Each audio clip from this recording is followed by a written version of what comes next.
and His strength, seek His presence continually. Okay, maganda to. Okay? So, yan ang message mo. So, basahin natin. Malapit ka na, nasa ano ka na, no? So, papunta ka na sa magandang, napakalakas na tagumpay.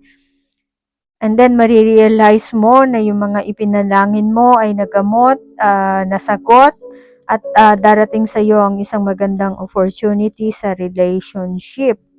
At ito ay mag-improve ng dahil sa iyong panalangin, answered prayer, o diba, soon.